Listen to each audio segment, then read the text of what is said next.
Brasil, em menos de 40 anos, passou de um importador de alimento, né, para um dos maiores exportadores de alimento do mundo, ajudando a combater, né, a fome, ajudando a alimentar uma grande parcela da população mundial. Os Estados Unidos, maior produtor de soja do mundo, foi ultrapassado pelo Brasil, né, e hoje o produtor mato-grossense, o produtor brasileiro, é muito mais tecnológico, olha só, da porteira para dentro, que o produtor norte-americano, que há bem pouco tempo atrás era um exemplo. Nós precisamos das condições climáticas perfeitas para produzir. O produtor rural precisa da chuva, precisa do sol do momento certo, e para isso o meio ambiente tem que estar preservado.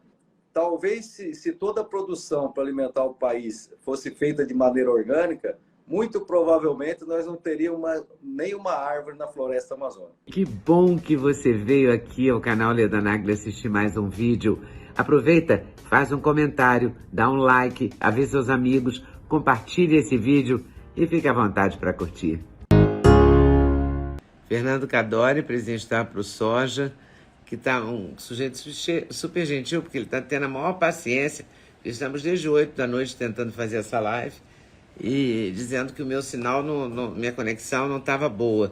É a mesma conexão de sempre, eu já fiz mais de 300 lives desde 2020, da pandemia para cá eu tenho feito lives direto, todo dia, várias por dia, e não tem problema nenhum.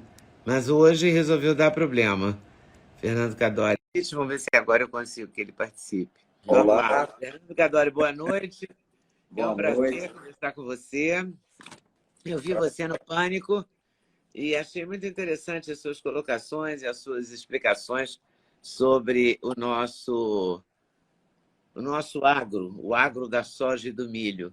Então, te dou a palavra para você explicar o que é a ProSoja, qual é a colocação do Brasil nessa produção, qual é a importância da gente nessa produção. Vamos lá. Muito boa. A oportunidade excelente para nós, é um desafio gigantesco, nós aqui do campo, né?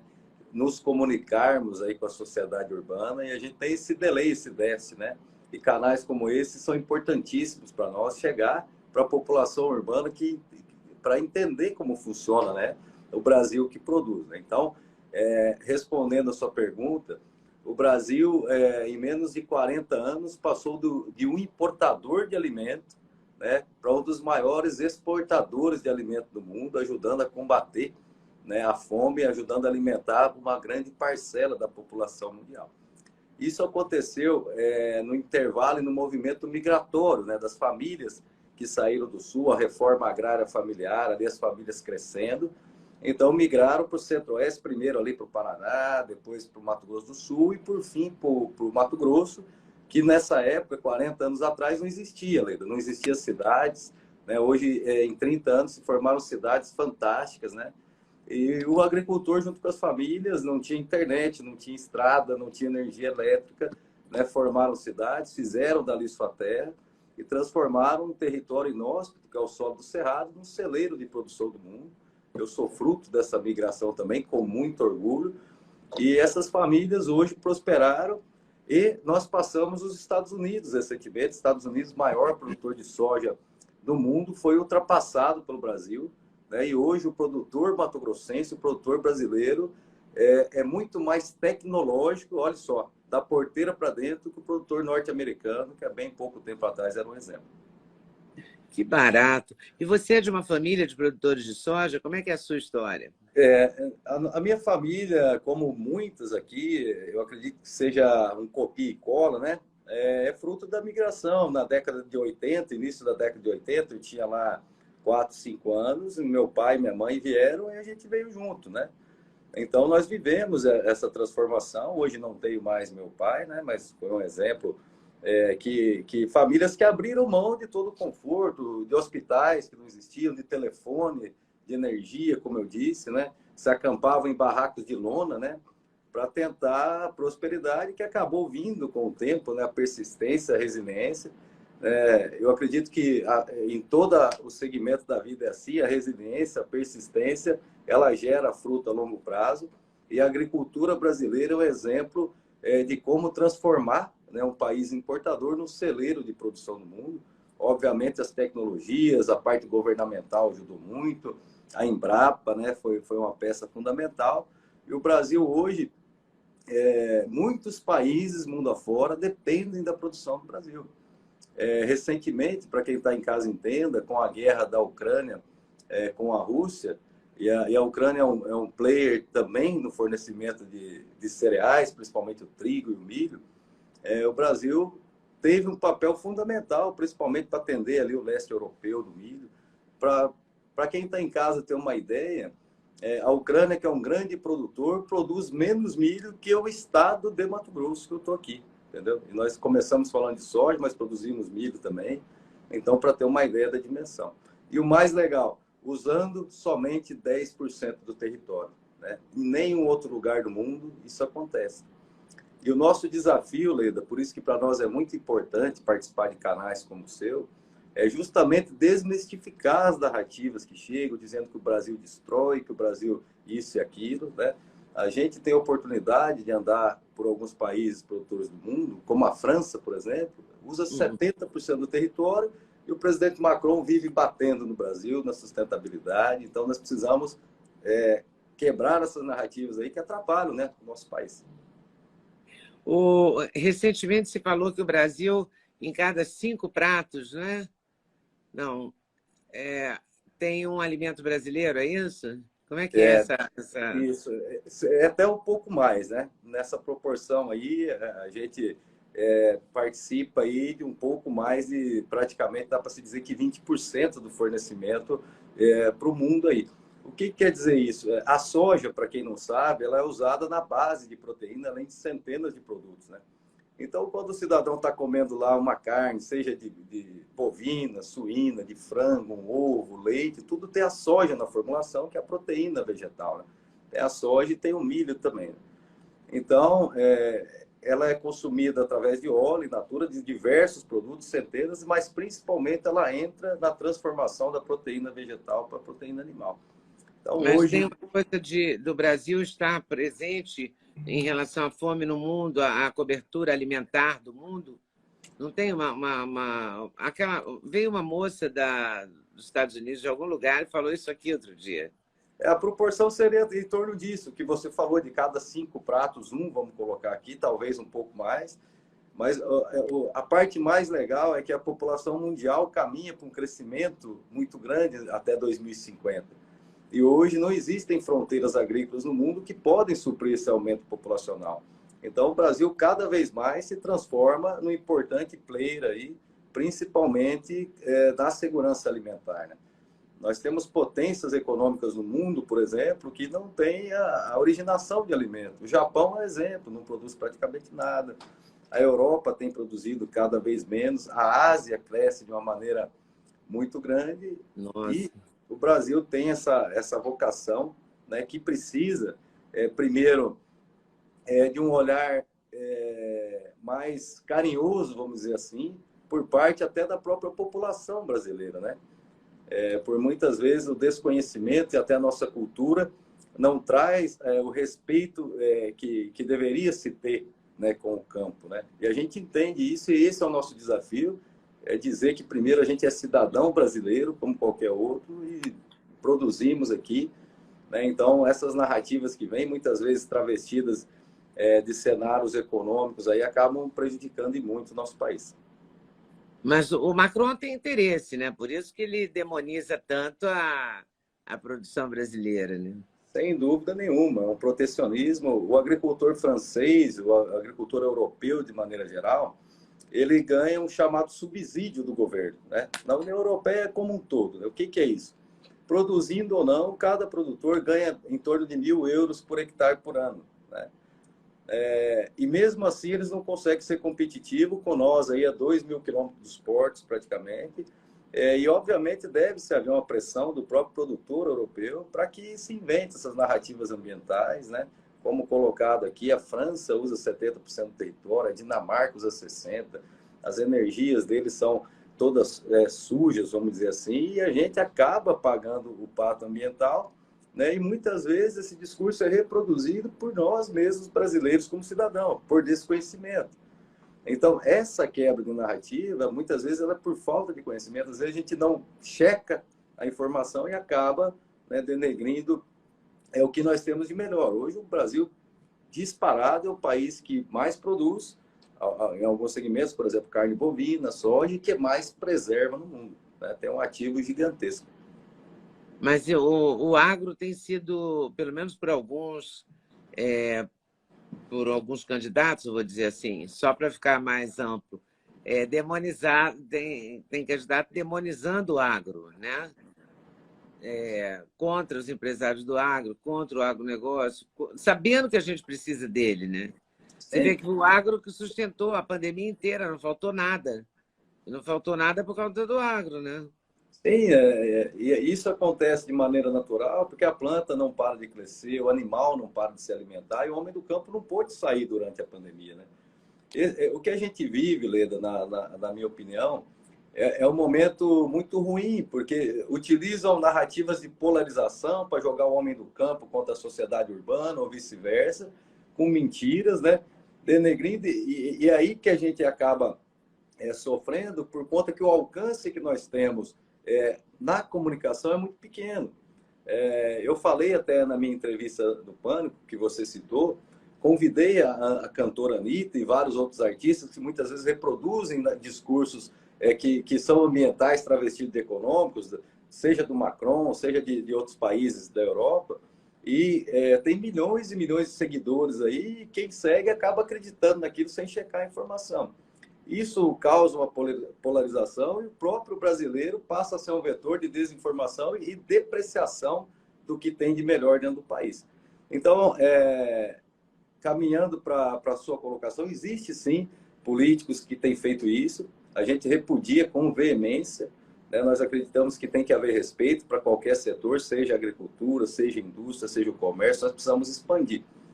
O Brasil hoje não produz nada tecnologicamente, né? Se a gente for ver o setor mais tecnológico que existe é a agricultura. Então, nós precisamos crescer em outras partes também, na indústria, no comércio, no turismo. E esses discursos de polarização, eles acabam só atrapalhando. Dentro do negócio do agro, o presidente Bolsonaro ajudou muito, né? Porque ele foi na Rússia, ele também levou um monte de pancada, porque ia a Rússia em plena guerra, mas ele negociou a questão dos fertilizantes, e isso está resolvido, né? Exato. A Rússia é um Ou pelo menos grande... está bem encaminhado, se não estiver totalmente resolvido, né? Eu vou falar um pouquinho de fertilizante, é muito bacana para quem está em casa entender o que ocorre. Nós somos dependentes de praticamente tudo para a produção agrícola: máquina, fertilizantes, defensivos agrícolas, enfim, a gente é importador de toda essa tecnologia. E mais uma vez as barreiras burocráticas e ambientalismo travestido de econômico acaba prejudicando o país. Por exemplo, nós temos inúmeras reservas de potássio, que é um nutriente muito utilizado na agricultura, inúmeras reservas de fósforo, né? E nós somos importadores desses nutrientes, por conta que para se conseguir uma licença ambiental para explorar uma mina, leva 10, 20 anos, né? Então, essa ida do presidente Bolsonaro à Rússia no meio da crise, ele pagou um preço, porque a mídia, de maneira geral, distorceu a ida dele, mas foi sim para garantir e preservar o fornecimento de fertilizantes, para que nós, num pós-pandemia, precisando de equilíbrio econômico e fiscal no país, que se a agricultura e a pecuária que tem segurado faltasse fornecimento, poderia ser um caos ainda maior. Mas o principal, Leda, de tudo isso, dessa questão presidencial, não está nem na viabilidade. O principal é a segurança jurídica, né? São as ideologias, né, defendidas pelo outro candidato. É sabido que defende movimentos de invasão, movimentos de violência, seja urbano, seja rural. Então, o que o produtor rural tem de mais precioso como cidadão urbano? É o seio da sua propriedade, seja a sua casa, seja a sua fazenda. Então, o que mais preocupa a todos é isso, né? Então, a gente já ouviu declarações aí que um líder do MST vai compor um governo. Isso é inadmissível para quem está no campo, né? Porque a propriedade privada tem que ser respeitada no país livre, seja ela urbana, seja ela rural. E as invasões de fazendas produtivas, de terra produtiva, invasões de terra em geral, eram mais frequentes do que são hoje. No governo Bolsonaro isso diminuiu, né? muito mais frequentes, tá? Muito mais. E quando a Mas gente agora, fala... nesse momento, já começou a acontecer, nesse momento Não, pré-campanha? não começou a acontecer. Eu quero deixar muito bem claro que, primeiramente, o produtor rural, e eu acredito que falo por todos do país nesse momento, é a favor, sim, da reforma agrária. É a favor, sim, que as pessoas que tenham a vocação e disponibilidade tenham a sua propriedade e o governo pode fazer isso. Mas isso de maneira ordeira, isso de maneira que não traga prejuízo ao patrimônio privado e não o que a gente tem instalado, né? Baderna, invasões, ocupações que não servem para produção e sim para benefício econômico. Então, nós precisamos sim que o pequeno agricultor, que a distribuição seja feita, que a reforma agrária seja feita, né? Mas não com as ideologias impregnadas, não com as mentiras e as narrativas colocadas até então. A ministra Tereza Cristina, numa vez que eu a entrevistei, quando ela era ministra, ela me disse que não havia nenhum comprometimento da Amazônia ou da sustentabilidade para que a agricultura crescesse. Isso faz sentido? Faz muito Vocês se sentido. preocupam com isso? Muito, muito, porque, veja bem, ó, o produtor rural... O produtor brasileiro se preocupa com o meio ambiente, é isso que você garante? Muito, muito, claro, e eu explico por quê. Nós precisamos das condições climáticas perfeitas para produzir. O produtor rural precisa da chuva, precisa do sol do momento certo, e para isso o meio ambiente tem que estar preservado. A agricultura brasileira é uma das agriculturas mais sustentáveis do mundo. No território amazônico, só é permitido usar 20% da área para agricultura. Levando isso para um exemplo urbano, é como se o cidadão comprasse um prédio na Avenida Paulista e pagasse o preço total dele, só pudesse, pela legislação, utilizar 20% e tivesse que preservar os outros 80% e o custo é todo dele. Isso é o que o produtor rural brasileiro faz. Mas a fala da ministra Tereza, hoje senadora, ela diz respeito à constituição da pecuária no país. Por quê? Hoje, a área de pecuária é maior da que a de agricultura, no estado de Mato Grosso, por exemplo. Nós temos 12 milhões de hectares de soja e 14 milhões de pecuária. A modernização da pecuária no Brasil, ela faz o quê? Ela diminui o espaço utilizado pelos animais. Então, com o confinamento, com a pecuária intensiva, as áreas de pastagens vão passar a ser utilizadas pela agricultura sem precisar de nenhum desmatamento. O Mato Grosso pode dobrar a produção sem derrubar uma árvore.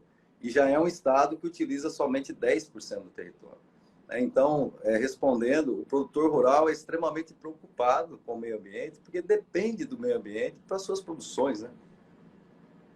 O que você me diz sobre os chamados agrotóxicos?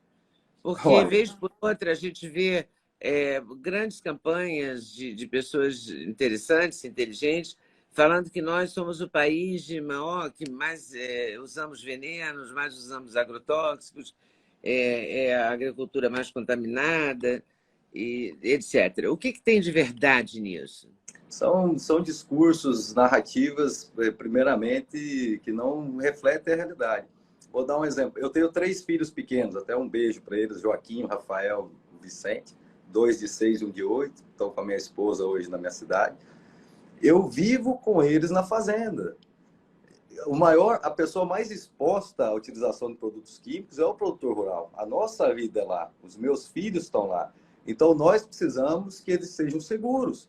E a gente parte do princípio que a Agência de Vigilância Sanitária faz todo o procedimento para que, em primeiro lugar, quem maneje esses produtos, que é o agricultor e quem trabalha com o agricultor, esteja num ambiente seguro. O produtor rural não produz agroquímicos, ele é consumidor.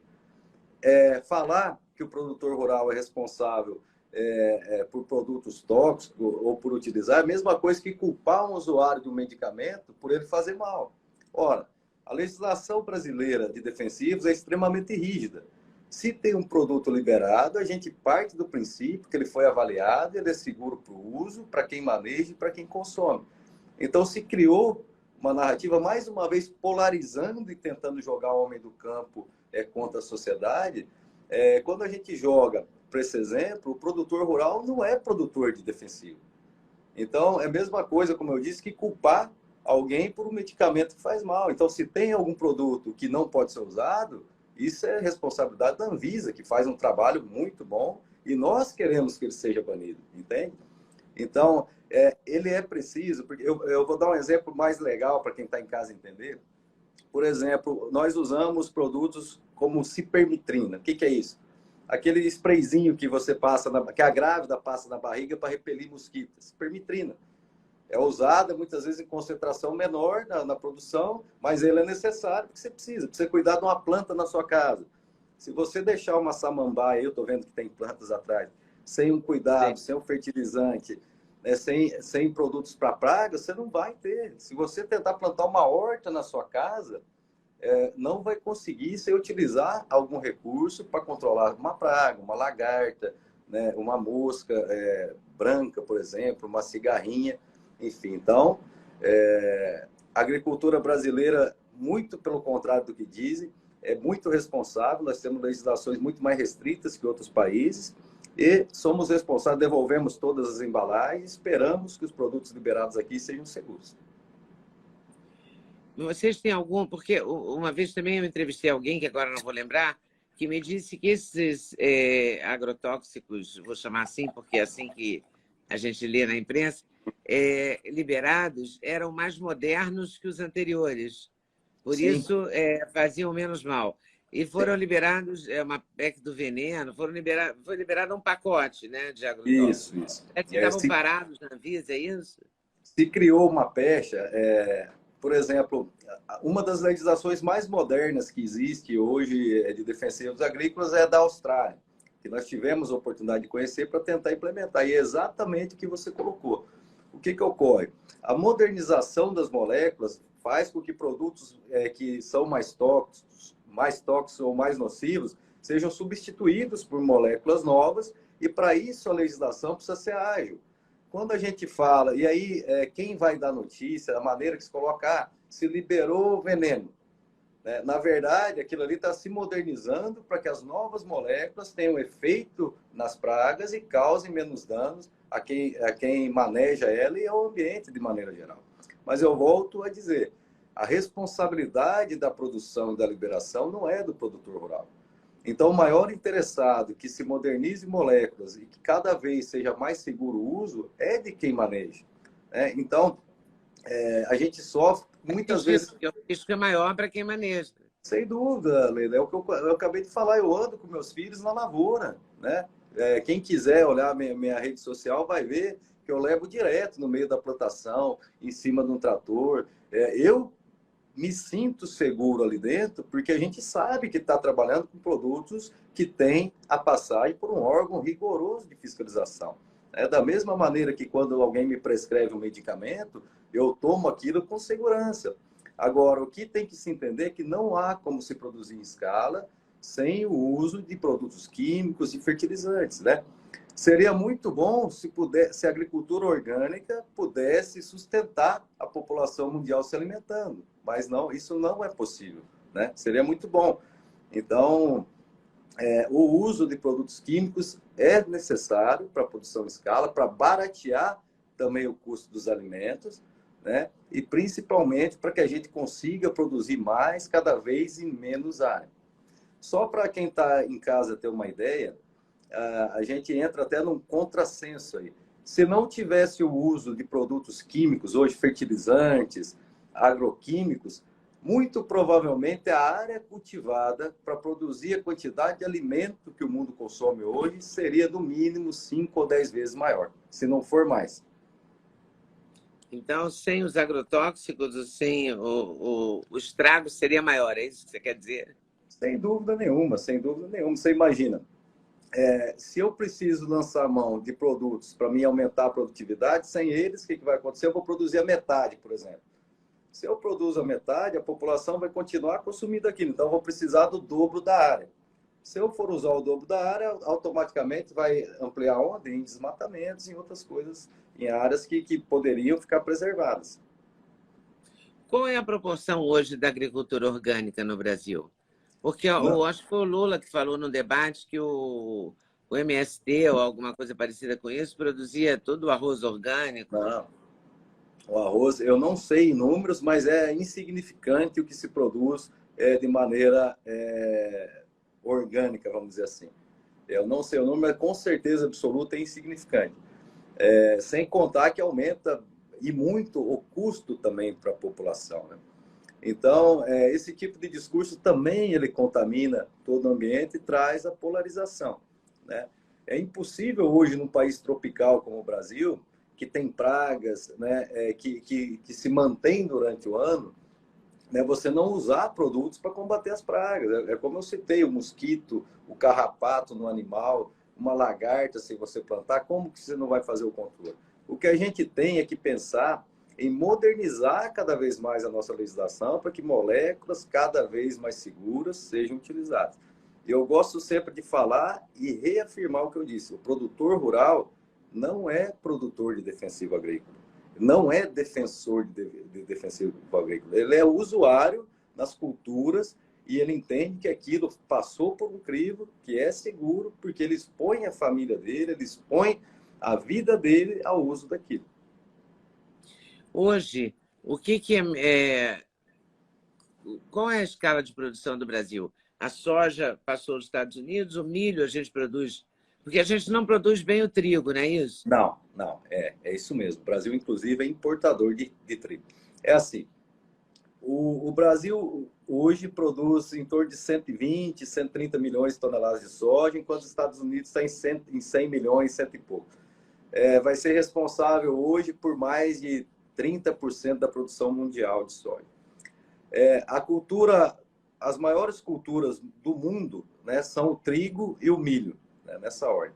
O maior produtor mundial de milho é os Estados Unidos, com 300 milhões de toneladas, mas o Brasil já passa de 100 milhões, né? Isso tudo feito na segunda safra. A China é um grande produtor de milho também, né? E trigo ele é espalhado ao redor do mundo aí. A China também produz, a Ucrânia é um grande produtor de trigo, a Europa também. Então, o A Brasil hoje... Argentina eu acho, né? A Argentina também. A Argentina hoje é o terceiro maior produtor de soja, é um produtor de milho, mas o Brasil hoje figura como terceiro produtor de milho e nós acreditamos que muito em breve ocupe a segunda posição.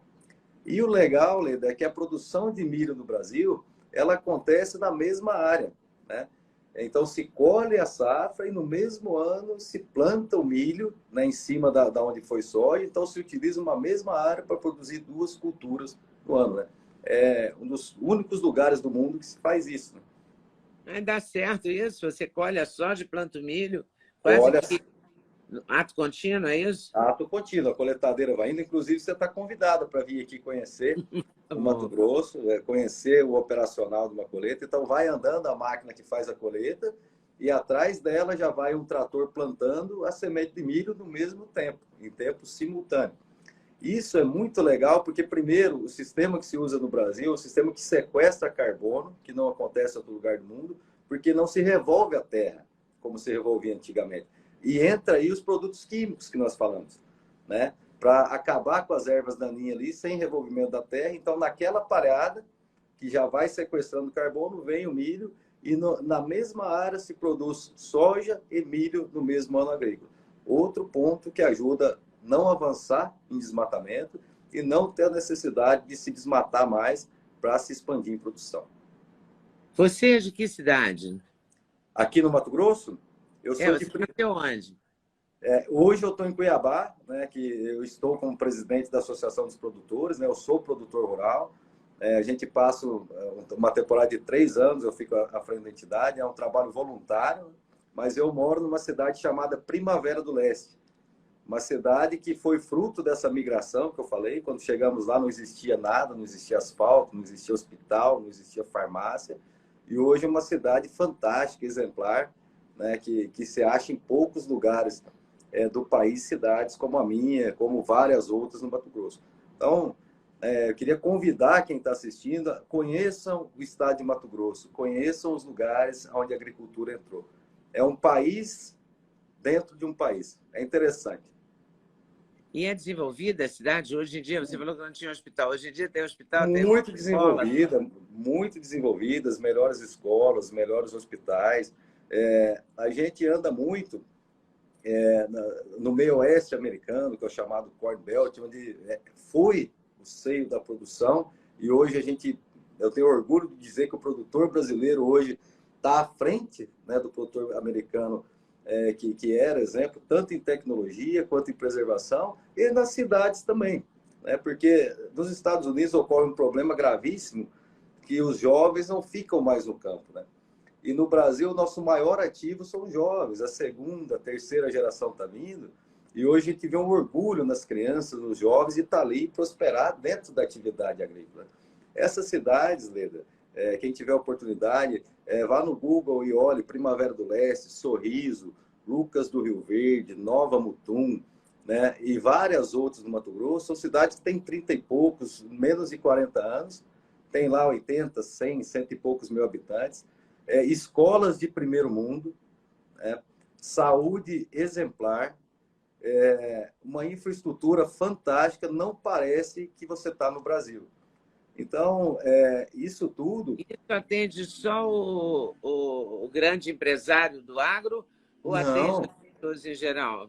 não só o grande empresário. Inclusive, eu queria desmistificar também essa questão do grande empresário. Quando se pensa em agricultura, se imagina que todos são mega empresários. Nós temos aqui no Mato Grosso, 50% dos produtores plantam até 500 hectares. São áreas que são pequenas, né? Então, ali está o pai trabalhando no trator, a mãe está lá cozinhando, o filho está na lavoura, entre o estudo e a administração da propriedade. Então, muitos produtores são pequenos. E para que a agricultura funcione, precisa das indústrias de peça, das de máquinas, de toda a manutenção, do processamento, da industrialização que está vindo, né? Então, tudo o que aconteceu na cidade, a minoria são produtores, né? Então, uma cidade com 100 mil habitantes ali vai ter 500, talvez 600 produtores rurais, né, em cada município, e toda a população que orbita em torno dela foi porque a agricultura veio, né, e formou cadeias, né, onde todos formaram residência e fizeram dali sua casa. E a agricultura orgânica tem espaço também? Tem, claro que tem, como eu disse Você aqui. planta soja Não, é para muito pouco. vender, né? Para exportar. Mas o que você planta para você e para sua família, para vocês comerem? Você planta alimentos? Ah, sim, planta de tudo, mandioca, batata e tudo mais, né? Se planta muito, antigamente muito mais, né? Quando a gente veio, que todas as famílias praticamente migraram, basicamente se produzia tudo que se comia, do leite ao queijo, a batata, a mandioca, ao arroz, ao feijão. Hoje, muito menos, né? Tem os supermercados, é muito mais fácil ir lá e comprar. Né? Mas respondendo a sua pergunta, de orgânico mesmo, em produção em escala, é muito pequena. Eu desconheço produções em escala que consigam atender mercados orgânicos. Seria muito bom se tivesse, mas não existe, não, é impossível, como eu falei, num país tropical, se fazer uma cultura, arroz orgânico, feijão orgânico, para se trabalhar em escala. Pode ser que a pessoa consiga fazer para alimentar a família dela, para alimentar 2 ou 3, mas para atender um Mas tem grande... supermercado. Como? Tem arroz orgânico, tem feijão Tem, orgânico. tem, mas é uma proporção muito pequena. Não se conseguiria trabalhar em escala, né? E principalmente o custo para produzir isso, o tamanho da área que iria seria gigantesco. Você fala para alimentar um país como o Brasil? Não. Não, não, é sem Ainda é condição. uma elite que pode pagar o preço. Exatamente. Se O eu não preço me, ainda é, porque já foi muito mais caro. se eu não No me engano, começo, quando apareceu o orgânico, era carésimo. é, Agora você já chega no supermercado e pega uma fruta, por exemplo, morango. Com a época do morango, tem morango orgânico no mesmo preço do morango não orgânico. Leda, eu vou falar um negócio que talvez possa chocar. Talvez se toda a produção para alimentar o país fosse feita de maneira orgânica, muito provavelmente nós não teríamos nenhuma árvore na floresta amazônica. Toda a floresta teria que ser derrubada, todo o cerrado, talvez toda a Mata Atlântica, porque a produção é muitas vezes menor. Então, eu acho que isso é legal de se falar, porque se você produz uma caixa de morango orgânico, sei lá, vou colocar um exemplo esporádico, numa área de 1 hectare, né, você produziria 100 da maneira convencional. E orgânico não é só que usa produtos químicos, é que usa o fertilizante, né? Para quem está em casa ter uma ideia, eu gosto de citar o exemplo. Os primeiros relatos de fertilização, eu não lembro a data que foi, mas é muito antigo, é praticamente milhares de anos atrás.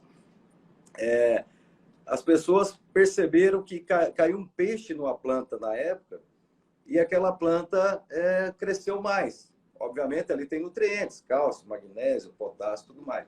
O que começou a acontecer? Os fertilizantes dali para frente eram peixe. Então, eles pescavam e cada planta colocava um peixe, né? Isso é uma maneira de produzir orgânico. Você já pensou se para alimentar 200 milhões de pessoas ainda fosse usado esse método? Né? Porque precisa se fertilizar, tem que vir de algum lugar o nutriente. Se ele não é químico, ele vai ter que ser orgânico, né? Ou um animal decomposto, ou alguma coisa que traga a fertilidade para a produção. Então, infelizmente, se tivesse condição, seria melhor, mas não existe. Eu comecei a dizer aqui, se eu não estou enganado, eu preciso checar, o país que mais se consome orgânico no mundo é a Dinamarca, né? O poder aquisitivo, não precisa nem falar, é um país com Porque os países nórdicos são os mais altíssima renda, evoluídos, maior renda. não chega a 10%, né? E a gente vive uma crise hoje, e infelizmente a demagogia impera nos discursos. Quem acompanha a política internacional está vendo que o inverno europeu está chegando, pode haver um desabastecimento de gás em função da Nossa, Rússia, tá? O europeu hoje, nesse inverno, ele vai ter que escolher entre se aquecer e se alimentar. Então, mal se tem dinheiro para nossa, comprar o alimento. hein? Mas é verdade, Leda, é verdade. Então, a gente precisa colocar isso na balança. Então, ora, se eu não tenho condição de escolher entre me aquecer e me alimentar, eu vou ter condição de pagar 3, 4, 5 vezes a mais no alimento orgânico. Então, a gente precisa entender como funciona todo o processo de produção. Tá? E quando eu falo processo de produção, ele é mundial. O mundo todo produz assim, né? O mundo todo. Não é o Brasil que produz assim. A diferença é que nós somos muito mais sustentáveis em termos de utilização do território que qualquer outro país do mundo. Você falou na Embrapa. A Embrapa faz um trabalho muito bacana, né? O presidente da Embrapa me falou que acho que era trigo que ele estava produzindo no Nordeste. Eu estou enganada ou é verdade? Não, no Nordeste, no Centro-Oeste, em áreas irrigadas, né? Eu tenho amigos que estão começando a cultivar trigo aqui no Centro-Oeste já. Na terceira safra, né, que é onde tem irrigação, se usa a mesma área para 3 safras. Soja, milho e trigo. Talvez soja, feijão e trigo, arroz, uma gramínea, uma leguminosa e depois Na volta. mesma terra? Na mesma terra, no mesmo ano. Ah, pode? Pode. Isso é otimizar a área, né? A gente cai na mesma. Quanto mais você consegue utilizar aquele espaço, é menor a probabilidade de você ter que ampliar áreas em cima de Claro. reservas. Não, faz todo sentido. Eu só não sabia que era viável, que era possível. É viável, principalmente no centro-oeste brasileiro. Por isso que a gente recebe tanto ataque dele. Em nenhum outro país do mundo se consegue fazer. Na Europa, no hemisfério norte, de maneira geral, e até no final do hemisfério sul, a gente tem um período de neve. Então, naquele período do inverno, não se tem o que fazer, né? Então, só é uma cultura por ano, né? Os produtores americanos é uma cultura por ano, enfim. Então, é muito interessante a agricultura brasileira.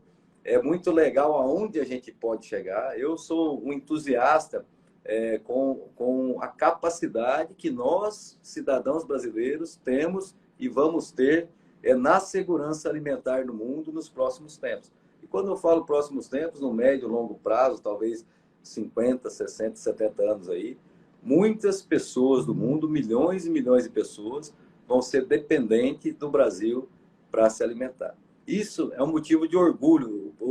Nós, brasileiros, deveríamos nos orgulhar disso. E eu gosto de olhar a história. Mas o brasileiro tem uma certa dificuldade de se orgulhar do brasileiro, né? Mas você sabe, Leda, que quando a Eu gente gosto olha, muito de falar mal do Brasil, não sei por é, quê. é um problema. Quando a gente verifica as nações mais antigas aí, seja na Ásia, seja na Europa antiga, praticamente todas elas passaram por situações de adversidade extrema, guerras que dizimaram populações, né? É, coisas que deixaram populações morrendo de fome. A gente tem cidades sitiadas lá na Rússia, como São Petersburgo, que a população morreu de fome, nas guerras medievais ali. Então, o que, que acontece com isso?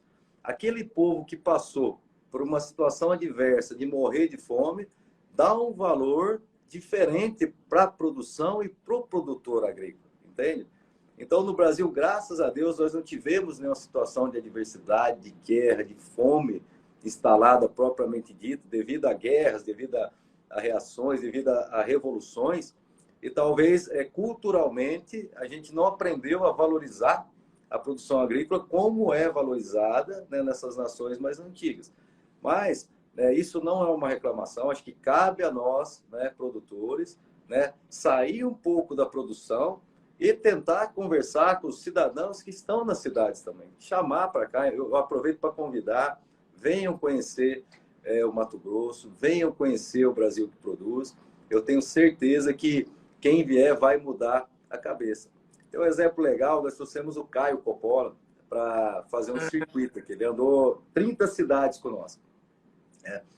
E ele mesmo falou, Fernando, eu sou criado em apartamento, com carpete, com avó, nunca saí aqui de São Paulo. Falei, por isso que nós queremos que você venha para cá.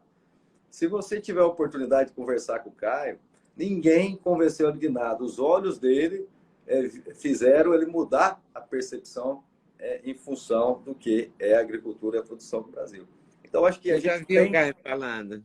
Já viu? É legal. Uma hora, se você tiver a oportunidade de falar com ele, pergunte a ele.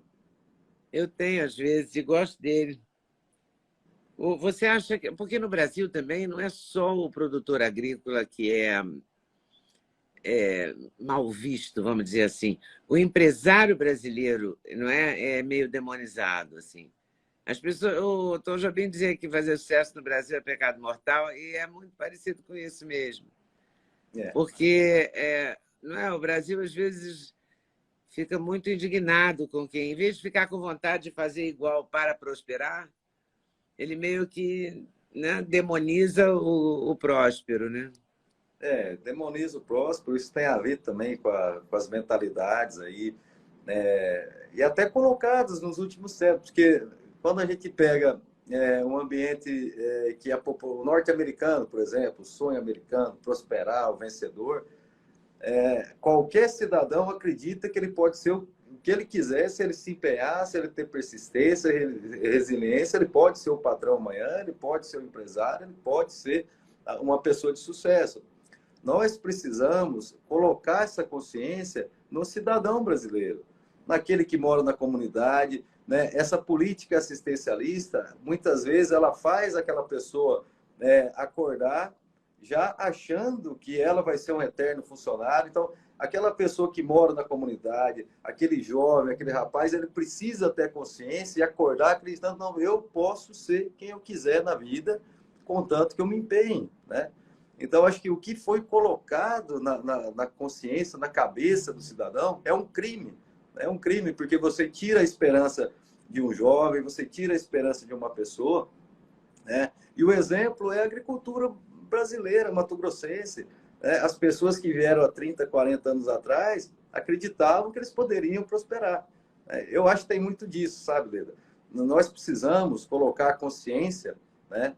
E aí a consciência de direita traz muito isso, e eu aqui não quero entrar na seara política, é que nós precisamos fazer com que o cidadão, um país riquíssimo como o Brasil, recursos naturais, tem um potencial imenso, a sua população, o seu cidadão, se sinta capaz de ter orgulho do país dele, de achar que ele pode chegar onde ele quiser com o fruto do trabalho dele.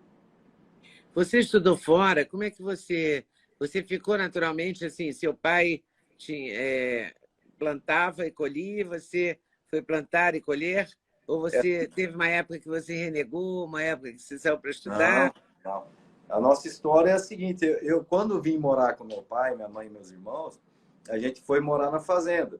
até os 14, 13 para 14 anos de idade, ela ficava a 20 quilômetros dessa cidade, que hoje é Primavera.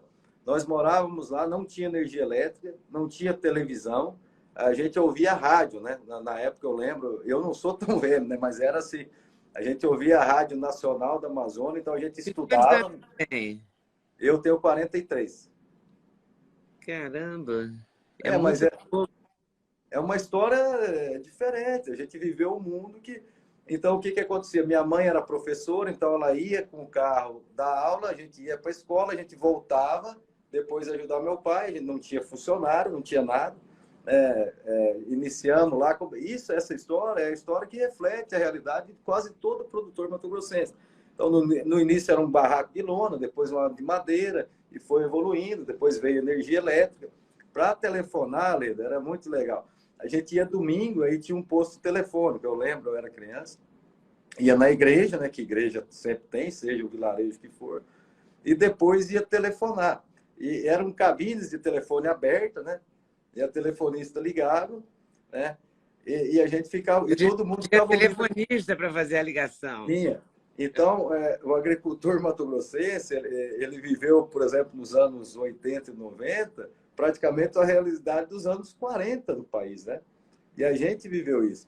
Então, não, depois eu fiz um segundo grau numa escola técnica, morei interno, e depois passei no vestibular e fiz a faculdade de agronomia, mas sempre indo e voltando, né? Porque como a gente viveu aquilo ali, né?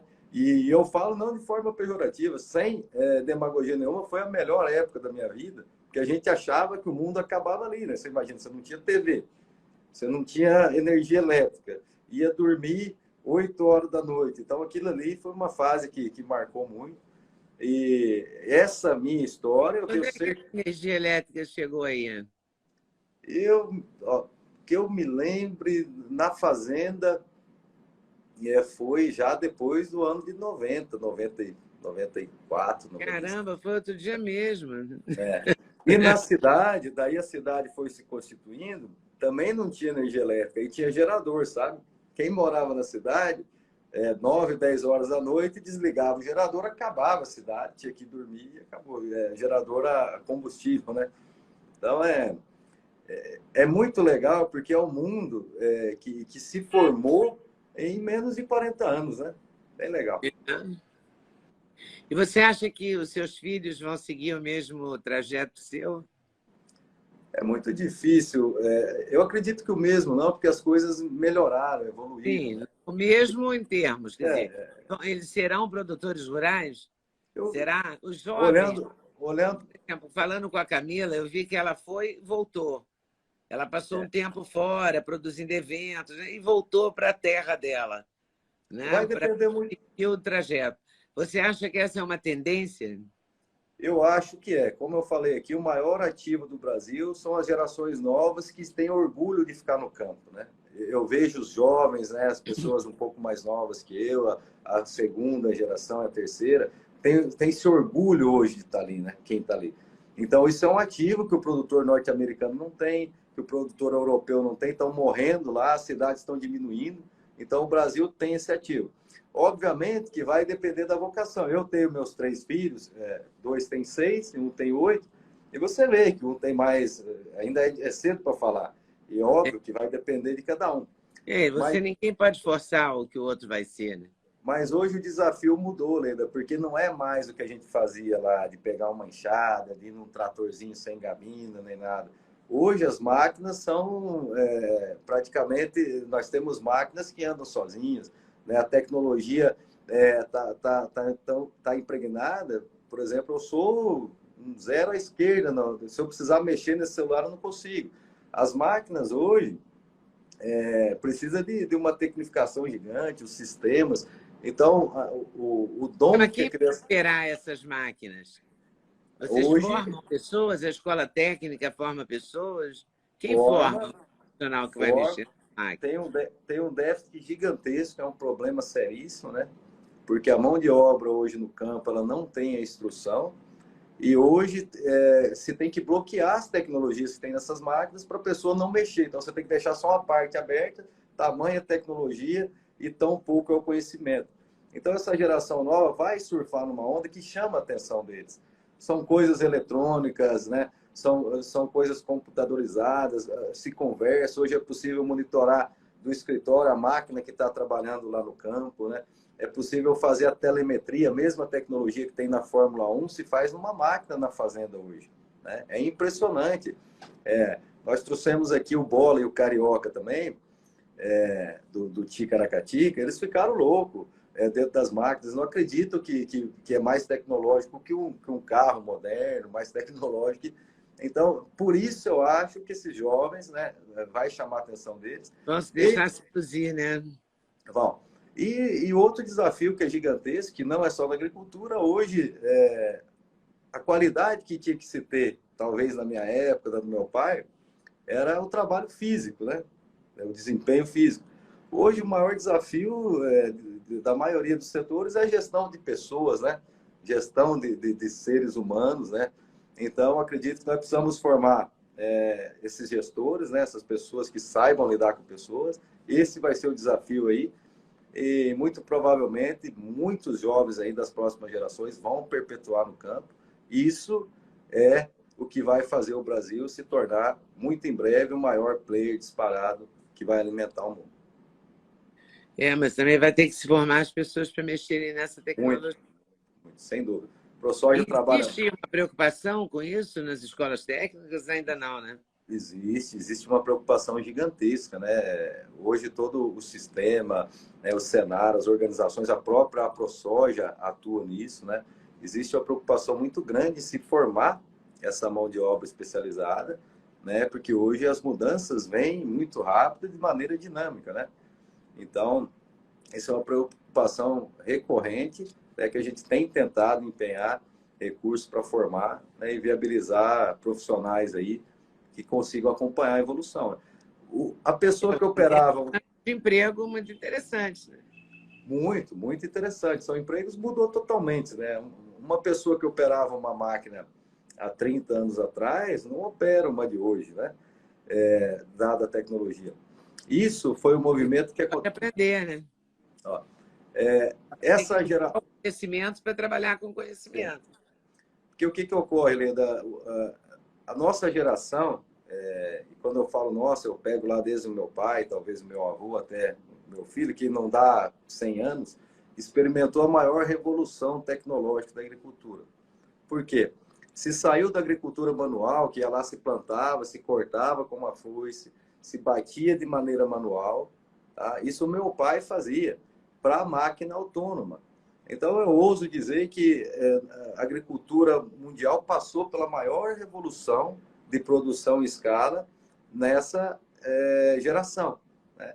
Então, a tecnologia evoluiu tão rápido que quem vai operar ela não conseguiu se modernizar. A exemplo eu falo por mim, eu hoje, em computador, essas coisas, não consigo mexer. Então, eu acho que essa transição, ela acontece não só na agricultura, acontece em todos os setores aí, a gente precisa focar nisso.